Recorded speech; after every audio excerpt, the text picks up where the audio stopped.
Today we are going to see a new lesson from history, Vijayanagar and Bahmani kingdoms. In the 14th century, the political condition of India provided great opportunity for the rise of new kingdoms in the south. In South India, Vijayanagar kingdom and Gulbarga or Bahmani kingdom emerged as two great kingdoms. In this video, let us see in detail about Vijayanagar kingdom.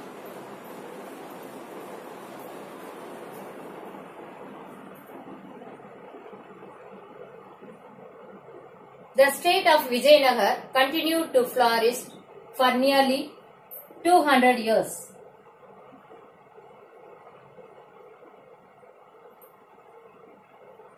Foundation of Vijayanagar Empire. Vijayanagar means city of victory.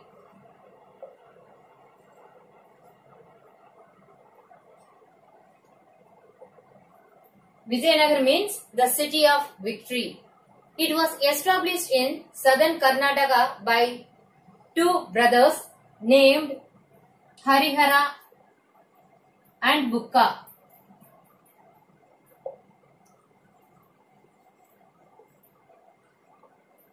These two brothers, Harihara and Bukka, were the founder of the Vijayanagar Empire.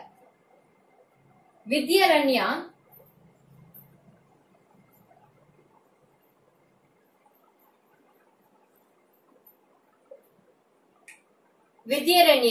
instructed them to abandon their service to Tughlaq and recuse the country from Muslim authority. Vidyaranya instructed them to abandon their service to the Tughlaq and recuse the country from Muslim authority. Recuse means save from difficult situation. The new kingdom was named Vidyanagara.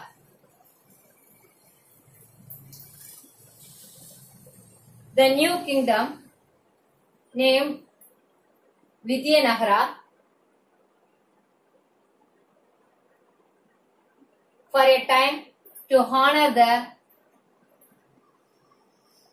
spiritual teacher Vidyaranya before it came to call Vijayanagar. Under the Vijayanagar kingdom, it had four dynasties. Dear children, you already learnt in the previous chapter, Delhi Sultanate had 5 dynasties. Likewise, under the Vijayanagar kingdom had 4 dynasties which ruled from 1336 to 1646. The fourth dynasty, namely Sangama dynasty,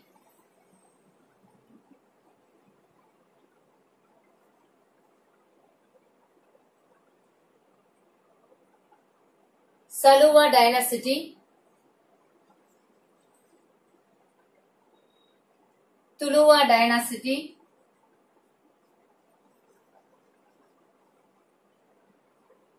and last Aravidu dynasty.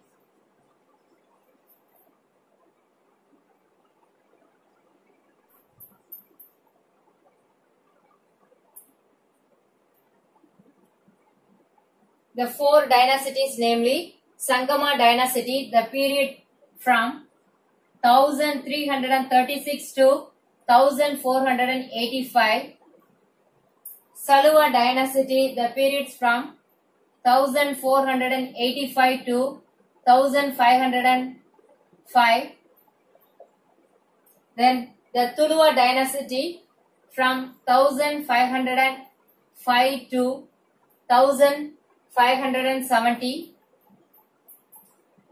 The last dynasty, Aravidu dynasty, from 1570 to 1646. Let us see about Sangama Dynasty. Sangama Dynasty. The fertile regions between the river Krishna and Tungabhadra and Krishna Godavari Delta were the zones of conflict among the rulers of Vijayanagar, Bamini, and Odisha. Harihara and Bukka of the Sangama dynasty protected the new kingdom from the superior forces of the Bamini Sultanate, which had been established about a decade after the foundation of Vijayanagara. Bukka's son Kumarakampana entered the Sultanate in Madurai and succeeded in establishing Nayak kingdom in Madurai. End of Sangama dynasty. When King Bukka died, he had left behind a large territory to his son Harihara II to rule. Harihara II's impressive achievement was securing Belgaum and Goa from the Bamini kingdom. Harihara's son Devaraya I defeated Gajapati king of Odisha. His successor Devaraya II was the greatest ruler of the Sangama dynasty. Saluva dynasty. Rise of Saluva dynasty. After Devaraya II, the Vijayanagar Empire went through a crisis. The able commander of the Vijayanagar army, Saluva Narasimha, making use of the situation, declared himself the emperor after murdering the last ruler of Sangama dynasty, Virupaksha Raya II. But the Saluva dynasty founded by Saluva Narasimha came to an end with his death. When Naras Nayaka, his able general, seized power, it in the Tuluva dynasty. Let us see about Tuluva dynasty. Krishnadevaraya, who ruled for 20 years, was the most powerful ruler of the Tuluva dynasty. His first step after ascending the throne was to bring under control independent chieftains in the Tungabhadra river basin. After succeeding in this effort, his next main target was Tungabhadra, Gulbarga. The Bamini Sultan Muhammad Shah had been overthrown and kept in imprisonment by his minister. Krishnadevaraya freed the Sultan and restored him to the throne. Similarly, he forced a war on Prataparutra, the Gajapati ruler of Odisha. Prataparutra, asking for peace, and offered to marry of his daughter to him. Accepting the offer, Krishnadevaraya returned the territory he had conquered from Prataparutra, defeated the Sultan of Golconda, and also take over Raichur from the ruler of Bijapur. Krishnadevaraya was a great builder and also a patron of literature, art, and architect. Krishnadevaraya built huge irrigation tanks and reservoirs for harvesting rainwater. He built the famous temples of Krishnaswamy, Hazara Ramaswamy, and Vitala Swamy in the capital city of Hampi. He distributed the wealth he gained in wars to all major temples of South India for the purpose of constructing temple gateways, that means Gopuram, called Raja Gopuram, in his honor. Krishnadevaraya patronized art and literature. 8 eminent luminaries in literature known as Astadigadas adored his court. Alasani Bethana was the greatest of them all. Another notable figure was Tenali Ramakrishna. Let us see Battle of Talekota and the decline of Vijayanagar. Krishnadevaraya was succeeded by his younger brother Achyutappa Devaraya. After the uneventful reign of Achyutaya Devaraya and his successor Venkata I, Sadasiva Raya, a minor, ascended the throne. His regent Rama Raya, the able general of the kingdom, continued the ruler even after Sadasiva Raya became the king. Sadasiva Raya, in the meantime, the Sultan of Deccan kingdoms, succeeded in forming a league to fight the Vijayanagar Empire. The combined forces of the enemies met at Talikoda in 1565. Vijayanagar was defeated. All the buildings, palaces, and temples were destroyed. The glorious Vijayanagar Empire has ceased to exist. Next, we are going to see about Aravidu dynasty. Ramaraya was killed on the battlefield, and his brother Tirumala Devi Raya managed to escape along with the king Sadasiva Raya. Tirumala Deva Raya moved to Sandagiri, carrying all the treasures and wealth that could be slaved. There he began the ruler of Aravidu dynasty. The Aravidu dynasty built a new capital at Pennukotta and kept the empire intact for a time. Internal disagreement of the Sultan of Bijapur and Golconda, however, led to the final collapse of the empire about 1646. Let us see about Vijayanagar administration.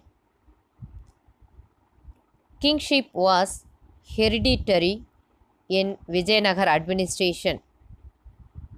Structure of governance. The empire was divided into different mandalams, nadus, taluks, and finally into gramas, that is villages. Each province was administered by a governor called Mandaleshwara. The lowest unit of the administration was the village. Each village had a Grama Sabha. Gowda, village headman, looked after the affairs of the village. Economic condition. The Vijayanagar Empire was one of the richest states then known to the world. Several foreign travelers who visited the empire during the 15th and 16th centuries left behind glowing accounts of its splendors and wealth. The emperors issued a large number of gold coins called varahas. Agriculture. It was the policy of its ruler to encourage agriculture in different parts of the empire by following a wise irrigation policy. Apart from the state, there were wealth landholders and temples that invested in irrigation to promote agriculture. Channels were constructed to supply water from the tank to different parts of the city. The city was well stocked with a variety of agricultural goods. Next, cottage industry. Cottage industries. Vijayanagar's agricultural production was supplemented by numerous cottage scale industries. The most important of them were textile, mining, craft, and metal industries. Next, trade. During the Vijayanagar Empire, inland, coastal, and overseas trade flourished in goods such as silks from China, spices from the Malabar region, and precious stones from Burma, Myanmar. Vijayanagar traded with Persia, South Africa, Portugal, Arabia, China, West East Asia, and Sri Lanka. Contribution to literature. Under the patronage of Vijayanagar rulers, religious as well as secular books were written in different languages such as Sanskrit, Telugu, Kannada, and Tamil. Krishna Devaraya wrote Amukta Malyada, an epic in Telugu, and also Sanskrit drama Jambavadi Kalyanam. Tenali Ramakrishna authored Panduranga Mahatyam. Next, contribution to architect. The temple building activity of the Vijayanagar rulers produced a new style called the Vijayanagara style. Horse was the most common animal to be depicted on the pillars. The structures have a mandapam with a raised platform, generally for a special occasion. These temples also have a marriage hall with elaborately curved pillars. The state of Vijayanagar continued to flourish for nearly 200 years. Ultimately, Vijayanagar's wealth and prosperity induced the Muslim Deccan kingdoms to launch a combined war against it. In 1565, the Battle of Talikota, finally they could succeed in crushing Vijayanagar Empire. Dear children, Vamini Kingdom. See you in the next video. Thank you.